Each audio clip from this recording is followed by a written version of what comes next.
ने चालू कर दिया। तो बच्चों, हमें पढ़ना था बोर्ड कमिटी से, है ना। चलिए स्टार्ट करते हैं अपन। अब हमने पढ़ा है कि कंपनी के जो पावर होते हैं वो किसके पास होते हैं? बोर्ड ऑफ डायरेक्टर के पास। इतनी देर से बोलते नहीं बन रहा तुमसे, टाइम पास कर। इतने गंदे बच्चे हैं, I just Rajinikanth tell you.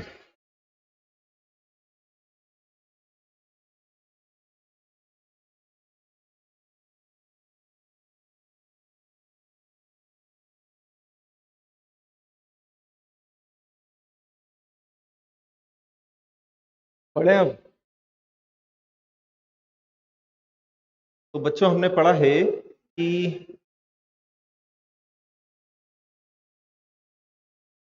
कहाँ गया? तो हमने पढ़ा है कि कंपनी कंपनी कैसी पर्सन है? खुद से कोई काम होता है क्या? तो कंपनी के काम बोर्ड ऑफ डायरेक्टर एंड कौन करते हैं? Share holder. अब जो पावर किसके पास है? बोर्ड ऑफ डायरेक्टर के पास। ये जरूरी है कि वो पावर बोर्ड ऑफ डायरेक्टर खुद एक्सरसाइज करें, या वो अपनी कमेटी बनाकर वो पावर उन्हें डेलीगेट कर सकते हैं क्या? हेडिंग समझ में आ रहा है? तो दो तरह के प्रोविजन हैं। पहला, तो कंपनीज एक्ट में कई सारे सेक्शन ऐसे दिए हैं जिसमें कंपलसरी कर दिया गया है कि बोर्ड ऑफ डायरेक्टर को इन मैटर्स पर पावर डेलीगेट करना ही पड़ेंगे। तो क्योंकि कंपनीज एक्ट में ऐसा लिखा है, कैसा लिखा है कि पावर डेलीगेट करना ही पड़ेंगे, कमेटी आपको बनानी ही पड़ेगी, तो आपके पास चॉइस है ही नहीं, आपके पास ऑप्शन है ही नहीं, आपको कमेटी बनानी ही पड़ेगी। बट ऐसे मैटर जिनके लिए कंपनीज एक्ट में प्रोविजन नहीं है और बोर्ड ऑफ डायरेक्टर चाहते हैं कि हम कमेटी बनाकर पावर उन्हें क्या कर दे? डेलीगेट कर दें, तो ऐसी सिचुएशन के अंदर वहां ये बोला है कि जो पावर बोर्ड मीटिंग में करना जरूरी है ना, उन्हें तो आप डेलीगेट, बट जो पावर बोर्ड मीटिंग में करना जरूरी एंड रूटीन नेचर के हैं। किस नेचर के हैं? हाँ, डेली बेसिस के हैं, रूटीन नेचर के हैं, ऐसे कोई बहुत ज्यादा स्पेशल चीजें नहीं है, तो उन्हें आप क्या कर सकते हो? कमेटी बनाकर डेलीगेट कर सकते। ये चीज आई समझ में अपने को? तो कंपनीज एक्ट के अगर प्रोविजंस देखें तो हमें डेलीगेशंस के प्रोविजंस दिए हुए हैं। जैसे सबसे पहले हमें दिया है ऑडिट कमेटी, है ना। कौन सा सेक्शन है ये? तो जिन जिन कंपनीज के ऊपर ऑडिट कमेटी के प्रोविजन एप्लीकेबल हो रहे हैं, उन कंपनीज के लिए क्या है फिर? मैंडेटरी है। क्या मैंडेटरी है? ऑडिट कमेटी बनाए, ऑडिट कमेटी बनाना क्या है? मैंडेटरी, है ना। तो प्रोविजन किस पे लग रहे हैं? तो पहला लग रहा है हर लिस्टेड कंपनी को जो अपनी ऑडिट कमेटी बनानी है वो companies act as well as SEBI के अकॉर्डिंगली बनाना पड़ेगा। दोनों के प्रोविजंस आपको कंप्लाई करना पड़ेंगे, है ना। बट जो प्राइवेट कंपनी है उसके ऊपर तो प्रोविजन लगते ही नहीं है। प्रोविजन किस पे लगते हैं? उसमें वही था, क्या था हमारा? पीटीबी 50 करोड़ या उससे ज्यादा। सीधा ही समझ में अपने को?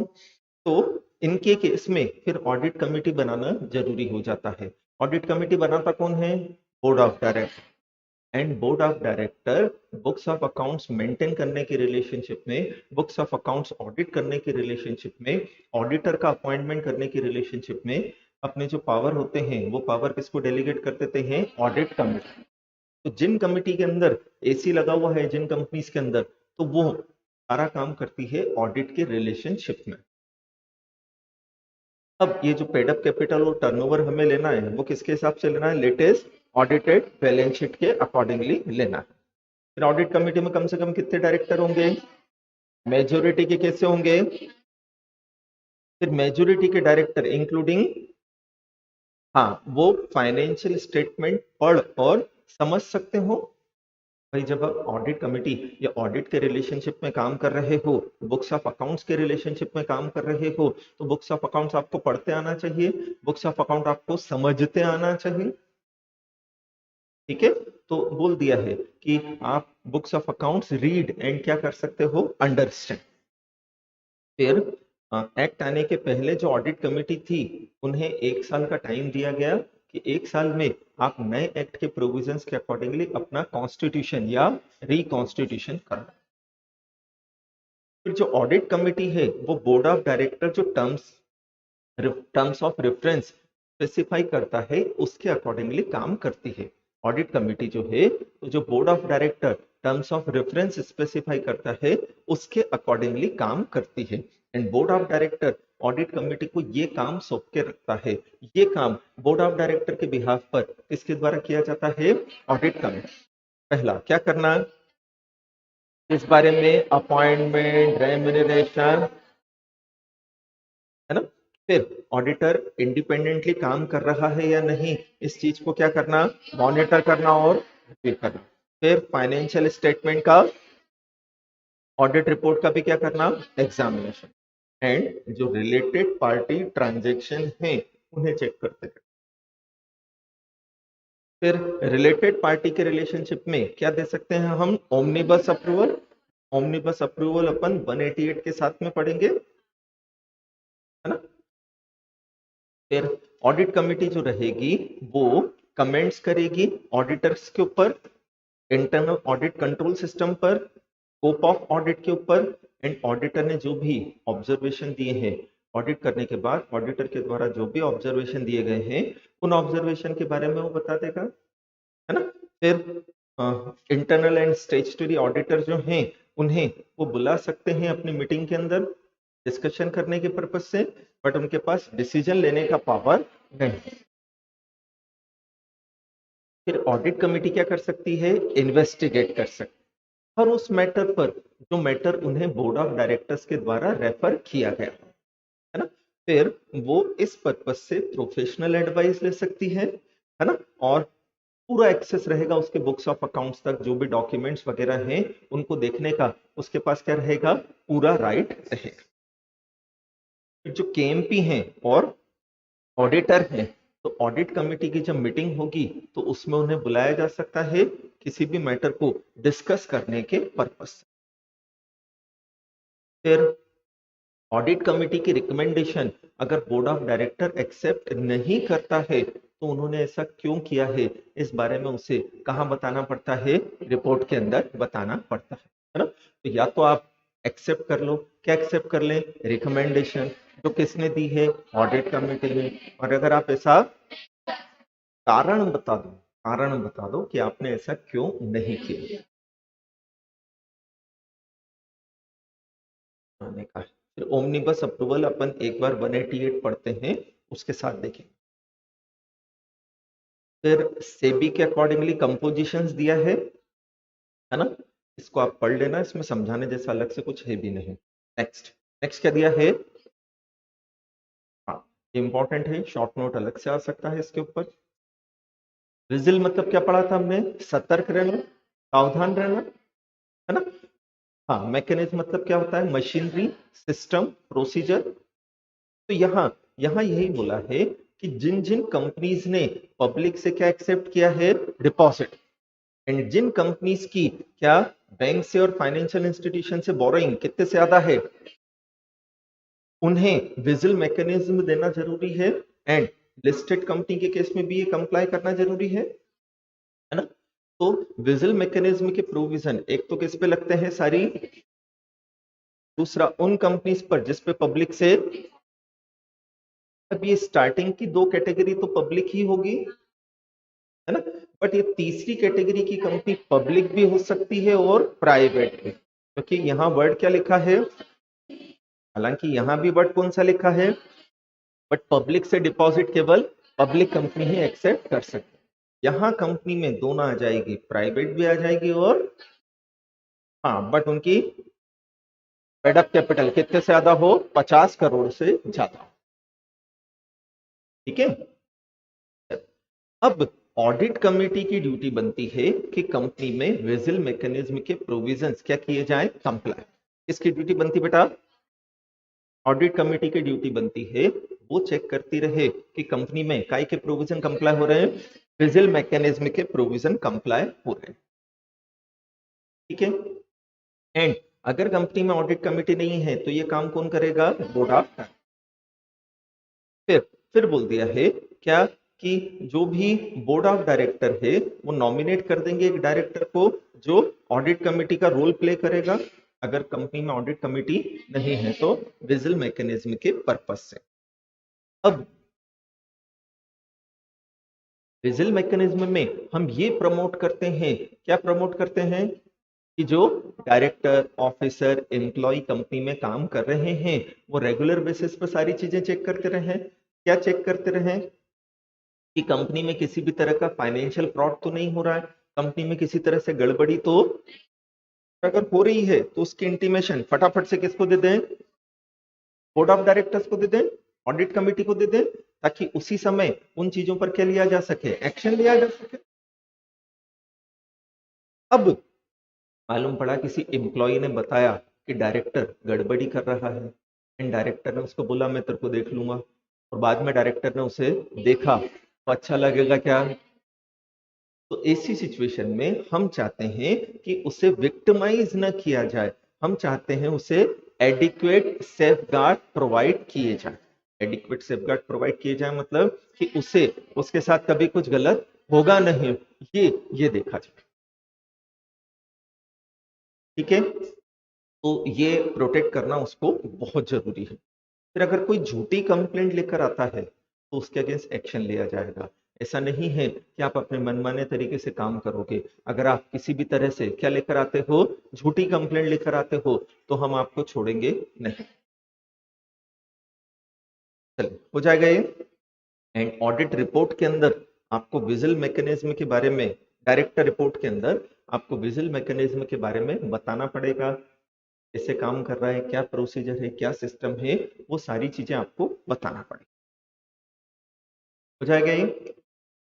नेक्स्ट एनआरसी, कौन सा सेक्शन है? हाँ, तो जो कंपनी में डायरेक्टर का क्या होता है? अपॉइंटमेंट, रीअपॉइंटमेंट, उनका रेम्यूनरेशन, वो सब कंसीडर करने के पर्पज से कंपनी में कमेटी होती है। किस नाम से? एनआरसी के नाम से। किस नाम से होती है बेटा? एनआरसी के नाम से। तो एनआरसी की ड्यूटी बनती है सेक्शन 178 के अकॉर्डिंगली डायरेक्टर्स के अपॉइंटमेंट, रीअपॉइंटमेंट, रेम्यूनरेशन, उनका परफॉर्मेंस, इन सब चीजों को क्या करती रहे? चेक करती रहे। ठीक है, अब एनआरसी का अपॉइंटमेंट कौन कौन सी कंपनी में जरूरी है? तो पहला बोल दिया है हर लिस्टेड कंपनी के अंदर एनआरसी का अपॉइंटमेंट जरूरी है। दूसरा क्या बोला? ऑल, मतलब प्राइवेट पे प्रोविजन, एंड सेम प्रोविजन है जैसा हमारे आईडी के थे, जैसा हमारे एसी के थे, एनआरसी के भी वही है। मतलब वही पीटीबी 10 या उससे ज्यादा कितना है तो होगा, अदरवाइज नहीं। फिर एनआरसी में कम से कम 3 या ज्यादा डायरेक्टर होंगे, एंड उनमें से 1/2 जो है वो कौन होगा? इंडिपेंडेंट डायरेक्टर, है ना। एनआरसी के अंदर कम से कम 3 या ज्यादा नॉन एग्जीक्यूटिव डायरेक्टर, और मेजोरिटी के उसमें क्या होना चाहिए? आइडल। ये बहुत इंपॉर्टेंट पॉइंट है कि कंपनी का जो चेयरपर्सन ना, वो एनआरसी का मेंबर तो बन सकता है बट एनआरसी का चेयरपर्सन नहीं। जैसे रिलायंस में मुकेश अंबानी रिलायंस का चेयरपर्सन है ना, तो वो एनआरसी में मेंबर तो बन सकता है, बट फिर कंपनी एनआरसी उन पर्संस को आइडेंटिफाइड करेगी जो कंपनी के डायरेक्टर बनने लायक है। पहले कहां से आइडेंटिफाइड करें? तो पहले यार जो सीनियर मैनेजमेंट है उसमें से, कंपनी के अंदर जो एम्प्लॉइज काम कर रहे हैं उनमें से हम क्या करते रहे? आइडेंटिफाइड करते रहे। क्या आइडेंटिफाइड करते रहे? कि हाँ यार इस व्यक्ति में दम लग रहा है, ये हमारा डायरेक्टर बनने लायक है ना। फिर क्या करेंगे कि क्या पॉजिटिव एट्रीब्यूट्स होना चाहिए, इंडिपेंडेंटली डायरेक्टर काम कर रहा है या नहीं, बोर्ड ऑफ डायरेक्टर्स को पॉलिसीज के बारे में रिकमेंडेशन कैसे देना, ये सारी चीजें चेक करने की ड्यूटी किसकी बनती है? एनआरसी। सारी चीजें चेक करेगा कौन? एनआरसी, है ना। तो जो इंफॉर्मेशन सप्लाई की जा रही है उसमें हम ये इंश्योर करेंगे कि लेवल और कंपोजिशन ऑफ रेम्यूनरेशन कैसा है? रीजनेबल। मतलब डायरेक्टर को जो रेम्यूनरेशन दिया जा रहा है वो कैसा है? रीजनेबल। क्योंकि यार अगर उससे बहुत कम रेम्यूनरेशन दोगे तो चांसेस है कि वो कंपनी छोड़ के चला जाएगा, और अगर आप उसे ज्यादा दोगे तो हमारी फाइनेंशियल कंडीशन के अगेंस्ट हो जाएगा वो। फिर क्या रिलेशनशिप होना चाहिए परफॉर्मेंस का रेम्यूनरेशन से। आपका जितना अच्छा क्या है परफॉर्मेंस, उतना अच्छा क्या रहेगा रेम्यूनरेशन, है ना। फिर तो डायरेक्टर है, केएमपी है, सीनियर मैनेजमेंट वाले हैं, इनको जो रेम्यूनरेशन दिया जा रहा है वो फिक्स्ड और इंसेंटिव्स दोनों उसके बेसिस पर रहेगा। इंसेंटिव्स मतलब क्या होता है, परफॉर्मेंस बेसिस पर, कि यार जिसका जितना अच्छा क्या है परफॉर्मेंस, उतना अच्छा उसे क्या मिलेगा रेम्यूनरेशन। फिर एनआरसी की जो पॉलिसी है वो कंपनी की वेबसाइट पर अपलोड करा देंगे हम, इवन उसका डिस्क्लोजर किया जाएगा कहां पर, बोर्ड ऑफ डायरेक्टर। समझ में आया। और पुराने वाली एनआरसी को 1 साल के अंदर नए एक्ट के प्रोविजंस के अकॉर्डिंगली हमें क्या कर लेना है, रिकॉन्स्टिट्यूट कर लेना। हो जाएगा ये। फिर ये सेबी के प्रोविजंस दिए लगभग सेम है, देखना ड्यूटीज अभी अपन ने ऊपर पढ़ ली वही दी हुई है। Next SRC. एसआरसी बोले तो हमारे जो स्टेक होल्डर है उनके साथ हमारे रिलेशनशिप अच्छे होना चाहिए कि चकाचक होना चाहिए। हाँ, तो स्टेक होल्डर कौन होता है, जिसका पैसा लगा है कंपनी के अंदर, तो जो शेयर होल्डर है, डिबेंचर होल्डर है, डिपॉजिटर्स है, सिक्योरिटी होल्डर है, ये सब मिलजुल कर क्या कहलाते हैं, स्टेक होल्डर। तो स्टेक होल्डर का कंपनी में क्या लगा हुआ है, पैसा। तो हम चाहते हैं कि जिन लोगों ने कंपनी को पैसा दिया है, जिनके पैसों से कंपनी चलाई जा रही है, तो वो कभी भी क्या ना हो, प्रॉब्लम ना हो उनको, और अगर उन्हें किसी भी तरह की क्या हो रही है तो उस प्रॉब्लम का क्या दिया जाए, सॉल्यूशन दिया जाए। ये चीज आई समझ में। तो इस पर्पज से हमने बोला कि अगर कंपनी में 1000 से ज्यादा स्टेक होल्डर है, अगर कंपनी में क्या है, हाँ, तो क्या करना है आपको, एसआरसी बनानी पड़े। एसआरसी का जो चेयरपर्सन होगा वो कौन होगा, नॉन एग्जीक्यूटिव डायरेक्टर होगा ना। इसकी ड्यूटी बनेगी कि जो शेयर होल्डर की जो भी क्या रही है ग्रीवेंसेस, उनको क्या करे, कंसीडर करे, उन्हें रिजॉल्व करे। फिर ये जनरल मीटिंग में भी आएगा शेयर होल्डर की क्वेरीज का आंसर करने के पर्पज से। फिर नेक्स्ट क्या दिया है, आरएमसी। आरएमसी के प्रोविजन कंपनीज एक्ट के अंदर नहीं दिए हैं, केवल कहां दिए हैं, तो केवल सेबी में दिए, मतलब केवल किस पे लगेंगे, अनलिस्टेड कंपनी पर एप्लीकेबल नहीं होंगे। तो जो बोर्ड ऑफ डायरेक्टर्स हैं टॉप 100, है ना, टॉप 100 कंपनी के, अब नोटिफाइड होकर कितना हो गया है ना। तो उन कंपनीज के जो बोर्ड ऑफ डायरेक्टर्स हैं उनकी ड्यूटी बनती है, क्या ड्यूटी बनती है, कि वो एक रिस्क मैनेजमेंट कमेटी बनाए। काहे के लिए बनाए, ताकि कंपनी के बिजनेस से रिलेटेड जितनी भी क्या है उसका वो क्या कर सके, इवेल्युएशन कर सके, चेक कर सके, उनको सारी चीजों को देख सके। इसके लिए क्या बनाना जरूरी है, रिस्क मैनेजमेंट कमेटी बनाना जरूरी। ठीक है। फिर उसमें कितने डायरेक्टर्स होंगे, क्या होगा, वो सब बोर्ड ऑफ डायरेक्टर डिसाइड करेंगे, एंड साल भर में उसे कम से कम एक मीटिंग करना जरूरी। ये समझ में आया। नेक्स्ट सेक्शन 179, क्या हेडिंग है 179 का, तो हमने पढ़ा था बेसिकली कंपनी के पावर किस किस के पास होते हैं, कुछ पावर किसके पास हैं, कुछ पावर किसके पास हैं, जो पावर बोर्ड के पास है उसमें शेयर होल्डर इंटरफेयर, बट उसके कुछ एक्सेप्शंस हैं, बट जो पावर उसमें बोर्ड कभी भी इंटरफेयर और उसके कोई एक्सेप्शन भी। फिर बोर्ड ऑफ डायरेक्टर अपने पावर कहां यूज करेगा, 173 पढ़ लिया अपन ने, या वो कैसे कर सकता है 175, जबकि शेयर होल्डर अपने पावर कहां यूज करेगा, या पोस्टल बैलेट से। ठीक है।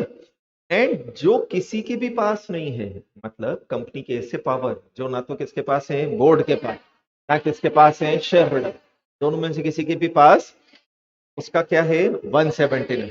तो हमने पढ़ा था जिसका कोई भी उसका कौन होता है, एंड 179 के अकॉर्डिंगली वो पावर किसके पास होते हैं, बोर्ड ऑफ डायरेक्टर्स के। तो बोर्ड ऑफ डायरेक्टर वो सारे काम कर सकते हैं, वो सारी चीजें कर सकती है जो कौन कर सकता है, कंपनी। जो काम करने के लिए कौन अथोराइज्ड है, वो सारे काम कौन कर सकता है, वापस से क्या बोला, वो सारे काम कौन कर सकता है, बोर्ड ऑफ डायरेक्टर कर सकते हैं। तो जो पावर शेयर होल्डर के पास है वो तो शेयर होल्डर यूज करेगा, जो पावर बोर्ड के पास है वो, और जो किसी के भी पास, वो 179 के हिसाब से बोर्ड ऑफ डायरेक्टर के पास। इसे हम रेसिड्यूरी पावर बोल सकते हैं। जैसे कॉन्स्टिट्यूशन में हमने पढ़ा है, शेड्यूल फर्स्ट वाले पावर सेंट्रल के पास है, शेड्यूल लिस्ट सेकंड वाले पावर किसके पास है, स्टेट, लिस्ट थर्ड वाले और जो किसी के भी पास, वो रेसिड्यूरी पावर कहलाते हैं।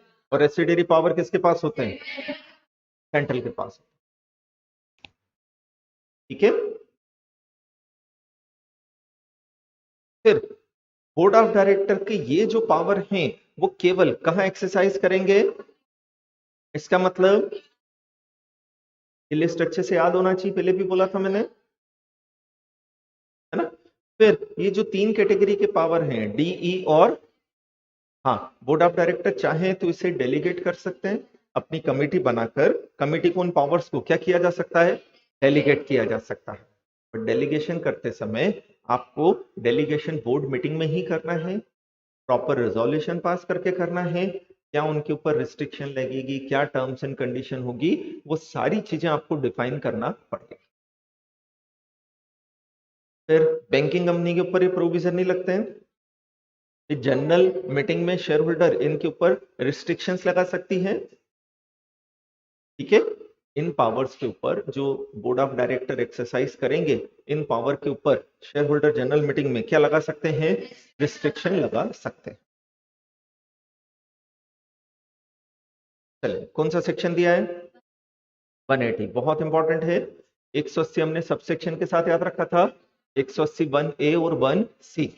180 किस पे नहीं लगता है, मतलब केवल किस पे लगता है, फिर 180 जो है वो बोलता है कि पावर किसके हैं, यूज भी कौन करेगा, बट पहले क्या लगेगी, किससे, कौन सा रिजोल्यूशन, मतलब ये पावर है किसके, यूज भी कौन करेगा, बट यूज करने से पहले पूछेगा, किससे पूछेगा कि हम ये काम करें या नहीं। जब शेयर होल्डर क्या दे देगा तो आप ये काम कर सकते। ठीक है, चल स्टार्ट करते हैं अपन। पहला क्या करना है, सेल, लीज या अदरवाइज डिस्पोज ऑफ, तीन चीजें हैं। सबसे पहले हम क्या करना चाहते हैं, सेल या किसको, होल या substantially whole of undertaking of the company. या कंपनी के पास एक से ज्यादा अंडरटेकिंग है तो उनमें से कोई एक।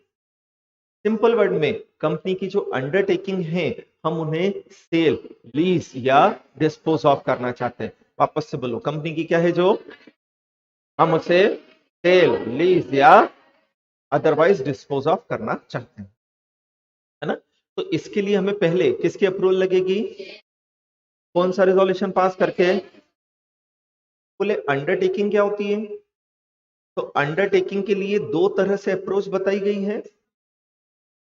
हम असेट्स का इन्वेस्टमेंट देख लें या ये देखें कि असेट से हमें कितनी इनकम मिल रही है।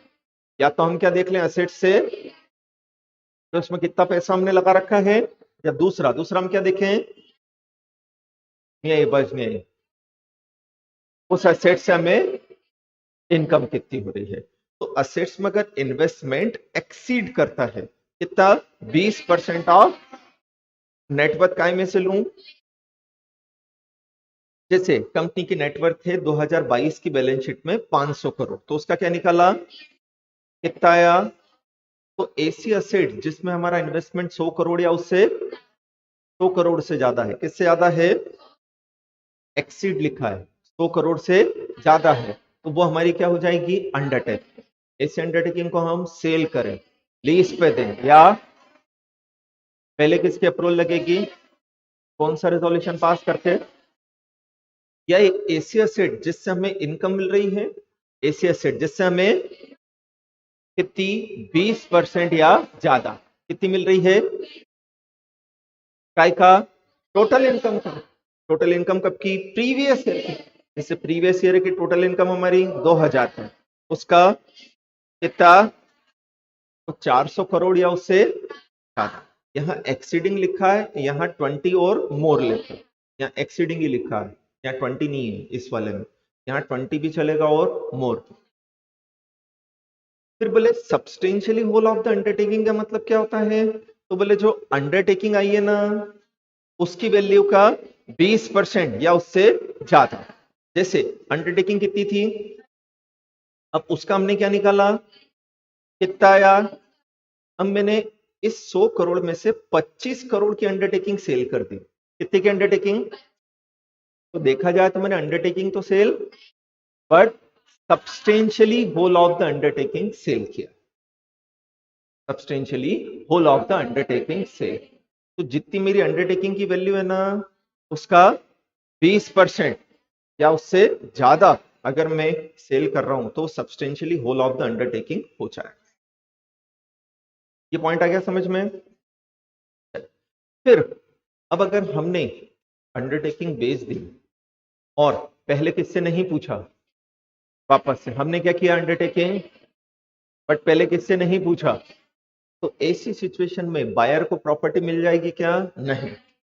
लेकिन अगर बायर ने प्रॉपर्टी गुड फेथ में कंसिडरेशन के बदले में ली है, उसे ये मालूम कि किसी तरह से गड़बड़ी हो रही है, किसको मालूम नहीं था, क्या मालूम नहीं था, ऐसी सिचुएशन के अंदर फिर उसके राइट प्रोटेक्ट किए जाएंगे।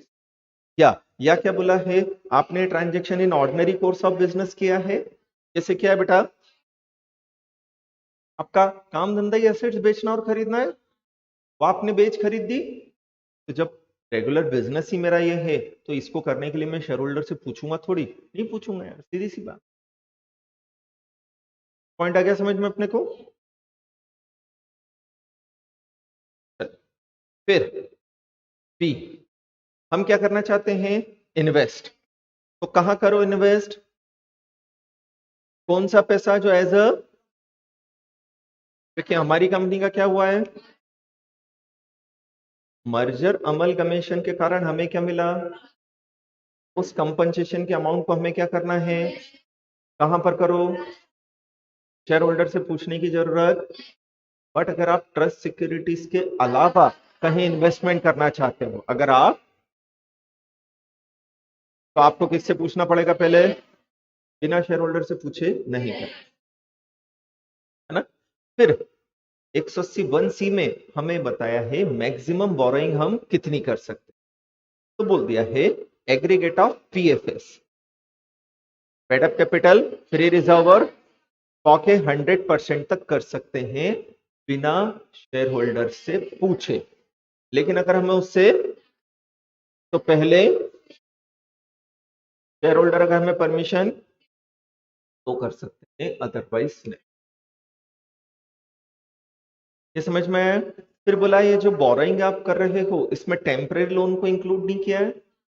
बोले टेम्परेरी लोन क्या होता है, ऐसा लोन जो रीपेबल ऑन डिमांड है या पेबल विद इन, हाँ जैसे कि शॉर्ट टर्म क्रेडिट अरेंजमेंट है, डिस्काउंटिंग ऑफ बिल है, issue of short term loans या सीजनल कैरेक्टर के लोन है, ये सारी चीज। ये समझ में आ गया अपने को। बट अगर कैपिटल एक्सपेंडिचर को फाइनेंस करने के पर्पज से लोन लिया है तो वो क्या नहीं है, टेम्परेरी लोन नहीं। और अगर वो टेम्परेरी लोन तो वो लिमिट के अंदर दिया जाए। फिर वही बोला है कि अगर एक्सेस ले लेते हैं बिना किससे पूछे, तो अगर कैसे लिया था, बिना इस बात की जानकारी के कि पावर एक्सीड हो रहे हैं, तो हमारे राइट प्रोटेक्ट कर लेगा, कौन करेगा, लॉ। बट अगर मालूम था हमें तो फिर हमें कोई प्रोटेक्शन नहीं। ये समझ में आया अपने को। फिर डायरेक्टर से जो हमें पैसा लेना है ना, उसकी रिकवरी को हम क्या करना चाहते हैं, रेमिट। रेमिट मतलब छोड़ देना, वेव कर देना, या हम उसे रीपेमेंट का और टाइम देना चाहते हैं, तो इसके लिए पहले किससे पूछना पड़ेगा? बिना शेयर होल्डर से पूछे ये काम नहीं होंगे। समझ में आए? चले नेक्स्ट क्या दिया है? कंट्रीब्यूशन बाय कंपनी, है ना? क्या दिया हुआ है बेटा? कंट्रीब्यूशन बाय कंपनी, है ना? तो 3 सेक्शन दिए हैं कंट्रीब्यूशन के, कौन कौन सा है? 181 क्या बोलता है कि अगर बोनाफाइड चैरिटेबल पर्पस से बोर्ड ऑफ डायरेक्टर कंपनी के फंड को कंट्रीब्यूट करना चाहते हैं, किस पर्पस से? हाँ, क्या कंपनी के फंड को कंट्रीब्यूट करना चाहता है तो कर सकते हैं। कितना? 5% ऑफ प्रीसीडिंग 3, उससे अगर तो किसकी अप्रूवल लगेगी? शेयर होल्डर की। कौन सा रेजोल्यूशन? एंड वो कहाँ होगा? बोर्ड मीटिंग में भी हो सकता है और आरबीसी से भी हम बोर्ड की अप्रूवल दे सकते हैं। ठीक है, तो 5% तक बोर्ड करेगा एंड बोर्ड की कंसेंट बोर्ड मीटिंग में भी हो सकती है और आरबीसी से। बट अगर इससे तो पहले किससे पूछना पड़ेगा? Share holders. ठीक है, फिर 182 किससे रिलेटेड है? पॉलिटिकल कंट्रीब्यूशन क्या होता है? पॉलिटिकल पार्टी को या उसके बेनिफिट के लिए, पॉलिटिकल पार्टी को या उसके, हम अगर डायरेक्टली या इनडायरेक्ट क्या कर रहे हैं? खर्चा कर रहे हैं वापस से। क्या बोला? पॉलिटिकल पार्टी को डायरेक्टली पैसा दें या उसके बेनिफिट के लिए, तो वो पॉलिटिकल कंट्रीब्यूशन। पॉलिटिकल कंट्रीब्यूशन केवल नॉन गवर्नमेंट कंपनी कर सकती है। मतलब पॉलिटिकल कंट्रीब्यूशन के पर्पज से कंपनी को 2 पार्ट में डिवाइड किया है, गवर्नमेंट कंपनी और गवर्नमेंट कंपनी तो दे ही, कौन सी कंपनी दे सकती है? अगर वो ये 3 कंडीशन पूरी करे तो। पहला, उसका कम से कम मतलब एक न्यूली इनकॉर्पोरेटेड कंपनी अगर है जिसे अभी 3 साल, वो कर सकती है क्या? नहीं, वो नहीं कर पाएगी। ठीक है, फिर दूसरा क्या? अमाउंट की कोई लिमिट नहीं है, कितना ही दे सकते हैं। कौन देगा? Board of director. केवल कहां पर? ऐसे नहीं, आरबीसी से नहीं। फिर नेशनल डिफेंस फंड, इसमें कंट्रीब्यूशन पे कोई रिस्ट्रिक्शन होना चाहिए क्या? है भी नहीं, कोई भी कर सकता है, किसी भी लिमिट तक कर सकता है, बोर्ड मीटिंग में भी, आरबीसी से भी, कैसे भी किया जा सकता। हो जाएगा ये। नेक्स्ट क्या दिया है? ये बात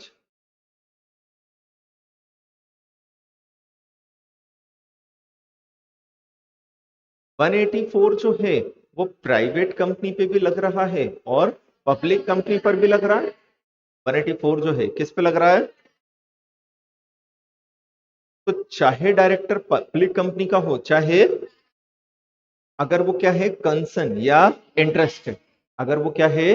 कंसर्न या किसी भी या अरेंजमेंट में या वापस से, कौन है जो डायरेक्टर है ना? अगर वो क्या है? कंसर्न या इंटरेस्टेड, चाहे में किसी भी या, हाँ, जो किया जा रहा है किसके साथ?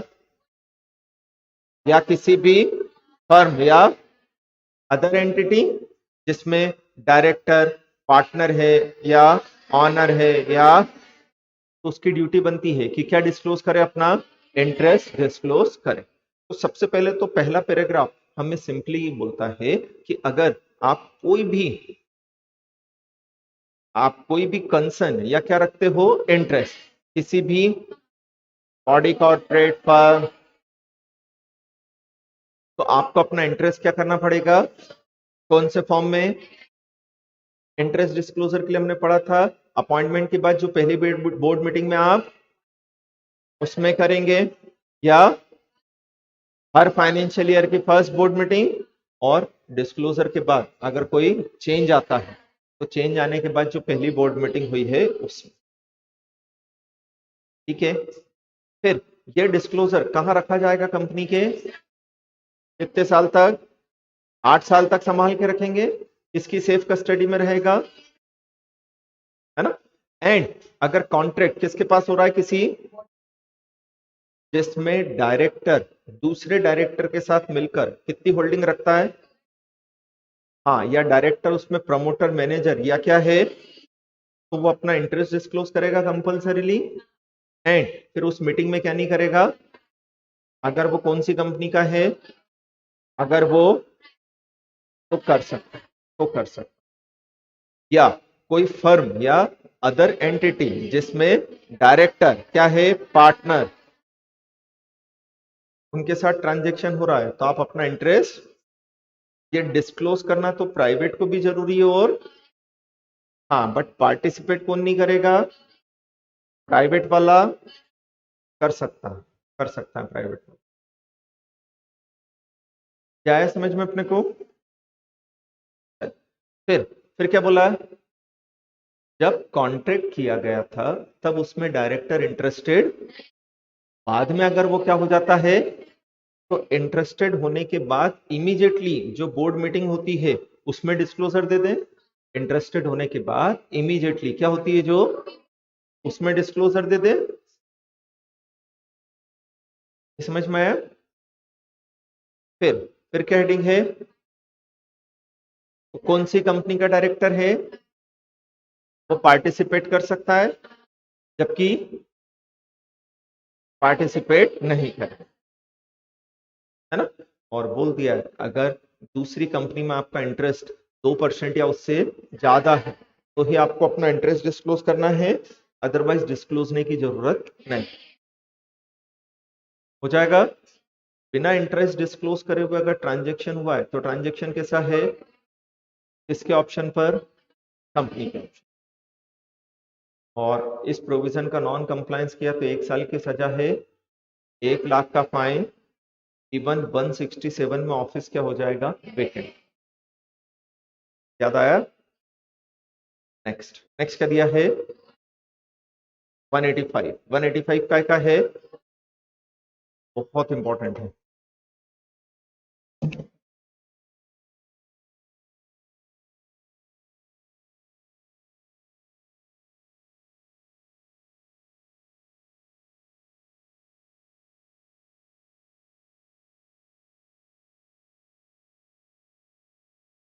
वन 185 के मेजर 2 सेक्शन है, सब सेक्शन है। सबसेक्शन 1 जो कि क्या करता है, प्रोहिबिट करता है कि इन पर्संस के द्वारा कंपनी से लोन नहीं लिया जा सकता है ना। कंपनी इन डायरेक्टर्स को क्या नहीं दे सकती है, लोन। जबकि सबसेक्शन 2 क्या करता है, अलाउ कि इन डायरेक्टर्स को या इनसे कनेक्टेड पर्संस को हम क्या दे सकते हैं, लोन। सबसेक्शन 1 नेचुरल पर्सन से रिलेटेड है, सबसेक्शन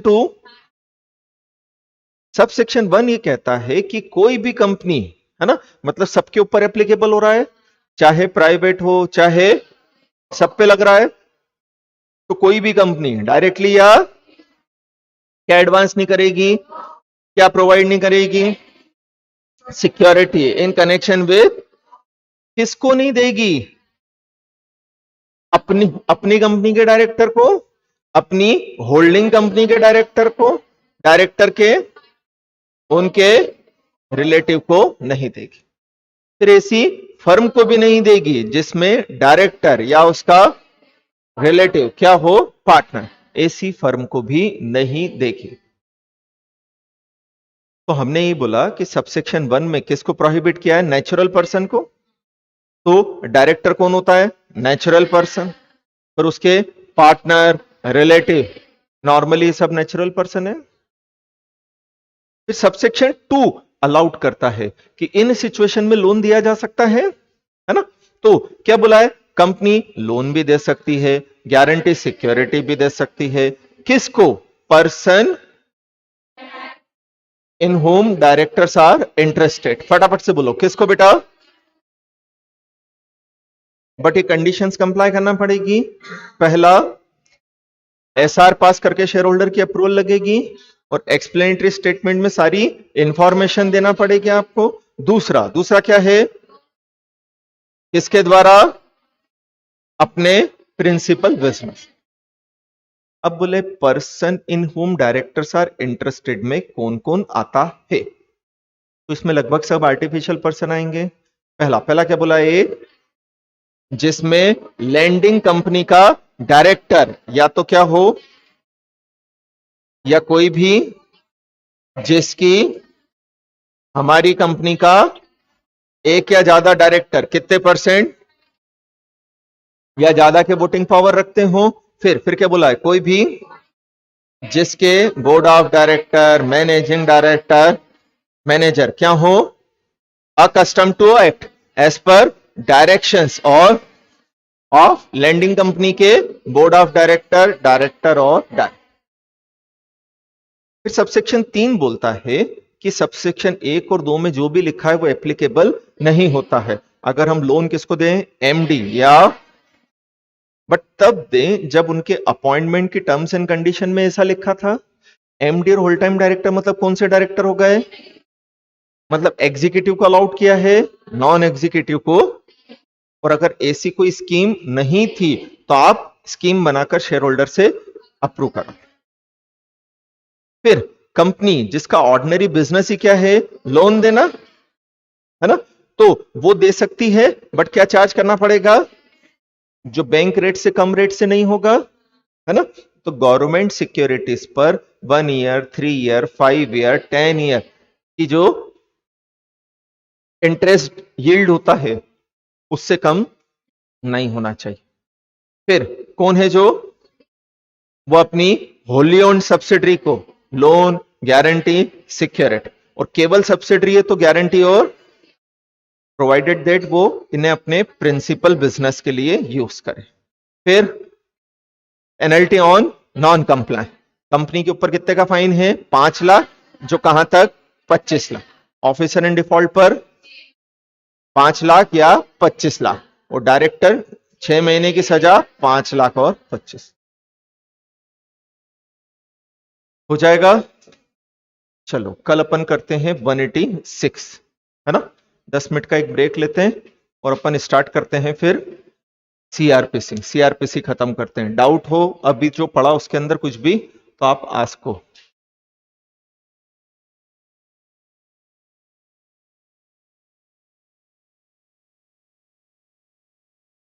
हाँ, 185 की पेनल्टी याद करना, 186 की भी याद करना, 188 की भी याद करना।